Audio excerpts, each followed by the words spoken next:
नमस्कार। आज का हमारा मोटिवेशनल वीडियो है सही दिशा और सही प्रयास।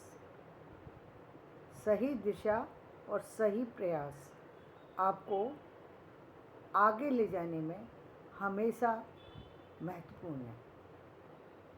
यदि किसी कारणवश आपने सही दिशा का चयन नहीं किया,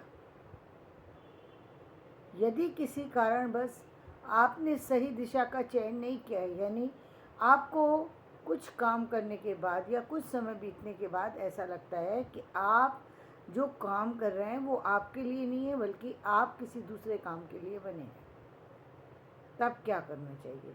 क्या हमें उसी काम पर रहना चाहिए या हमें काम चेंज कर रहना चाहिए? देखिए, यदि आपके पास समय है, यदि आप उसको बदल सकते हैं तो निश्चित रूप से बदल लेना चाहिए। आगे जाकर पछताने से बहुत अच्छा है कि कम समय रहते आप उस काम को समझ लें, उस काम में सफलता हासिल करें, क्योंकि वो आपकी सोच का परिणाम है। आपकी आपकी सोच का परिणाम निश्चित रूप से और के दिए गए परिणाम से ज़्यादा बेहतर होगा, क्योंकि जितना एक व्यक्ति अपने आप को जानता है उतना कोई नहीं जानता उसको।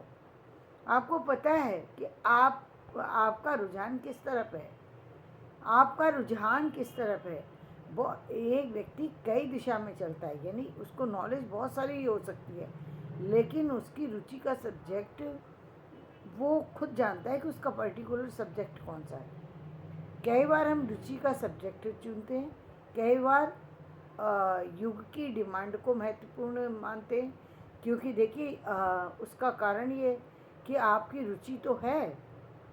कई बार ऐसी हमें रुचि है, हमारा सब्जेक्ट नया है, हमारा सब्जेक्ट बहुत अच्छा है, हमें बहुत सारी सी चीज़ें हैं, लेकिन कई बार सारी चीज़ें सही होने के बाद भी सब्जेक्ट को चेंज करना पड़ता है। अपना जो है प्रयास उसी दिशा में न ले जाकर दूसरी दिशा में करना पड़ता है। ऐसा क्यों कह रही हूँ? ऐसा कहने के पीछे एक रीज़न होता क्या है, कभी कभी हमें पता नहीं होता, हम समय की स्थिति देखिए, हमें तो आखिरकार तो हमें इसी समय के साथ चलना है। हम लाख कोशिश कर लें, केवल हमारी इच्छा ही महत्वपूर्ण नहीं है, इच्छा के साथ साथ महत्वपूर्ण है उस समय की डिमांड, उस समय की सोच, उस समय की जो अनिवार्यताएं हैं। उस चीज़ पर यदि हम ध्यान देते हैं तो वो एक महत्वपूर्ण चीज़ है। वो कोई ऐसी चीज़ नहीं है कि जिसको आप नज़रअंदाज कर सकें। मैं आपको अपने पक्ष में बताती हूँ।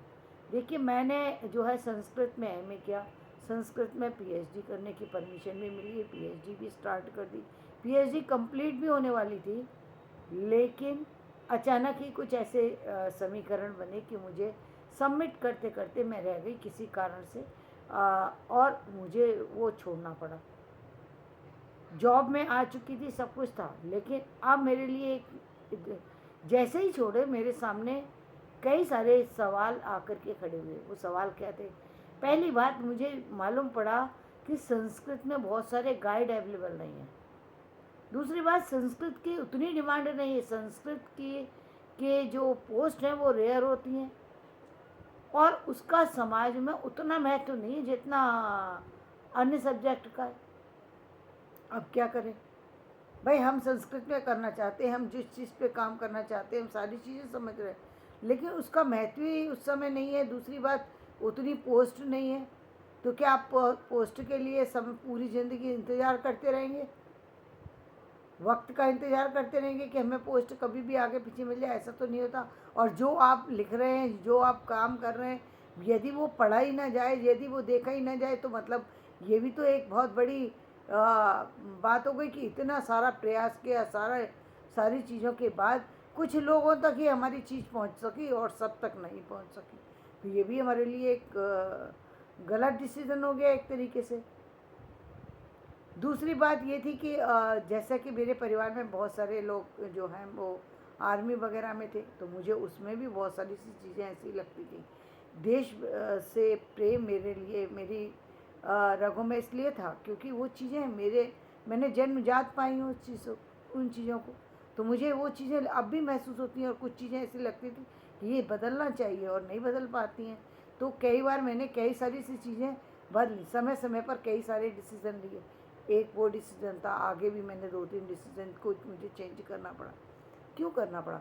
वहाँ पर दूसरी और नहीं थी, यहाँ पर जैसे ये इस चीज़ की प्रॉब्लम आ गई, वहाँ पर दूसरी चीज़ों की नहीं थी। लेकिन कुछ अलग प्रॉब्लम थी, जो समाज के कारण से थी, जो अपने परिवार के कारण से थी, जो जो क्या बोलते हैं और तरह से होती हैं। तो वो मतलब कई सारी सी चीज़ें थी जिसके कारण से अपने डिसीज़न कुछ समय के लिए हटाने पड़े, आगे पीछे करने पड़े, छोड़ना भी पड़ा। संस्कृत की पीएचडी सारा कुछ करने के बाद भी उसको आज तक मेरी इच्छा है कि मैं उसको पब्लिश कराऊं, लेकिन ये है कि उसको उसको काम को मैंने छोड़ दिया। वो काम मुझे छोड़ना इसीलिए पड़ा क्योंकि मुझे ये तो लगा कि मैं बाहर जाके कर सकती हूँ, पीएचडी कर लूँगी, सब कुछ हो जाएगा, लेकिन उसका वो फल मुझे नहीं मिल पाएगा जिसकी मेरी अपेक्षा है। जो काम मैं करना चाहती हूँ वो नहीं हो पाएगा, तो इसलिए मैंने छोड़ा उस चीज़ को। तो यहाँ पर हमने डिसीजन चेंज किया। अब हमारे साथ दिक्कत ये थी कि सब्जेक्ट चेंज करना पड़ेगा। अब हमें सब्जेक्ट भी वही लेना था जो उससे जुड़ता हुआ हो, क्योंकि हम यदि किसी ऐसे सब्जेक्ट पे चले जाते हैं कोई और हो तो वो हमें मिलेगा भी नहीं। मान लीजिए हम आर्ट्स के स्टूडेंट हैं और साइंस में जाना चाहें तो साइंस तो नहीं मिल सकती आपके आपके अकॉर्डिंग, और जॉब भी नहीं मिल रहा है। संस्कृत से हिंदी फिर मिलती हुई है, वापस से हिंदी से एमए किया, सोच समझ के फिर आगे काम किया। तो ये होता है, एक डिसीजन को कभी कभी चेंज करना पड़ता है। तो सही दिशा में सही प्रयास कीजिए फिर, और प्रयास में यदि कोई चीज़ है तो उसमें समय को मत गंवाइए। ये नहीं है समय का इंतज़ार कर रहे हैं। हमने यूपीएससी का फॉर्म भरा, पिता ने फाड़ दिया फॉर्म के, हो गई यूपीएससी, कोई नहीं करना, छोड़ दिया कि नहीं अब ये करने नहीं देंगे। पक्का समझ में आ गया कि ना तो ये करने देंगे, जब यही नहीं, मेरे पिता ही मेरे साथ एग्री नहीं है तो औरों का तो एग्री होने का सवाल ही नहीं है। क्योंकि कितना भी कहें हम, लेकिन हमारी फैमिलियों में आज तक भी बाहर सेना में भेजना और चीज़ों में वो चीज़ें सोच भी नहीं पाते लोग, क्योंकि बहुत सारी सी समस्याओं का चुनौतियों का सामना व्यक्ति को करना पड़ता है, जो हमारे पेरेंट्स नहीं चाहते कि हमारे परिवारों में कि बेटियों को कोई और चुनौती का सामना करना पड़े। तो फिर हमने दूसरा उनकी भावनाओं को समझते हुए दूसरे डिसीजन लिए।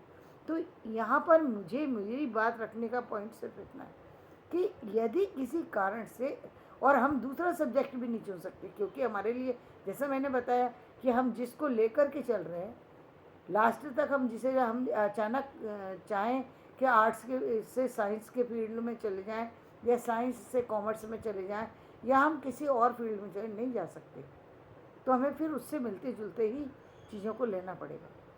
तो ये चीज़ें ध्यान में रखना चाहिए और तुरंत ही चेंज करना चाहिए। ये नहीं है कि सालों साल लगाते जा रहे हैं, एक गलती हो गई और उस गलती को रिपीट ही करते चले जा रहे हैं, तो सही कब करोगे, जब ज़िंदगी ख़त्म हो जाएगी? नहीं, उसको सही कर लीजिए, उसमें करेक्शन की गुंजाइश है। हो जाने दीजिए, 30 साल के हो गए कोई बात नहीं, 35 के हो गए कोई, आज तो कर लीजिए, कब किस दिन का इंतज़ार कर रहे हैं उसको सही करने के लिए। तो कुल में, क्योंकि आपके द्वारा किए गए कार्य, आपकी ज़िंदगी, सब कुछ महत्वपूर्ण है, सब कुछ महत्वपूर्ण है। जो जो आप करते हैं वो सब कुछ महत्वपूर्ण है, और जब कोई चीज़ महत्वपूर्ण होती है तो उसको हम उसमें असावधानी रखें, ये बिल्कुल उसमें गुंजाइश नहीं है। यानी हमें हर कार्य को बहुत सावधानी से करना चाहिए, उसमें किसी भी असावधानी की गुंजाइश नहीं होती। जो हम कर देते हैं, जो अक्सर हम कर देते हैं, हमें लगता है अरे इसमें क्या हुआ, यदि 1 घंटे हम बातचीत कर लेंगे क्या फ़र्क क्या पड़ा।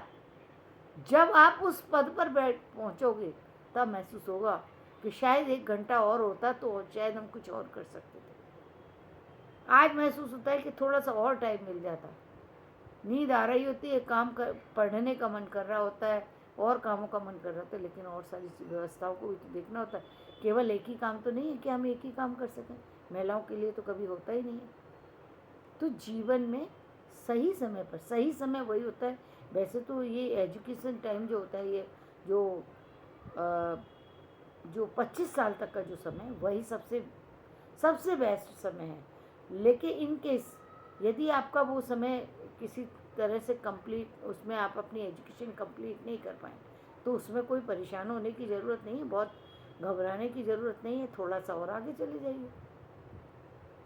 हाँ, कुछ रास्ते निश्चित रूप से बंद हो जाते हैं, लेकिन चाहे कितने भी रास्ते बंद हो जाएं, चाहे किसी भी उम्र पर जाकर के कितने भी रास्ते बंद हो जाएं, फिर भी कुछ रास्ते निश्चित रूप से नए खुले होते हैं, जिनको देखते रहना चाहिए। ऐसा नहीं होता कि एक रास्ता खत्म हो गया तो जीवन में दूसरा रास्ता मिलेगा ही नहीं, ऐसा कभी नहीं होता, कभी नहीं होता, किसी उम्र में नहीं होता। इसलिए अपनी सोच को बदलिए। अपने जीवन में जो भी प्रयास कर रहे हैं वो प्रयास सही हो और सही दिशा में हो, तभी आपके जीवन में सफलता मिल पाएगी। धन्यवाद। आज का वीडियो मैं यहीं समाप्त करती हूँ। यदि मेरा वीडियो पसंद आए तो इसे लाइक करें, शेयर करें और सब्सक्राइब करें।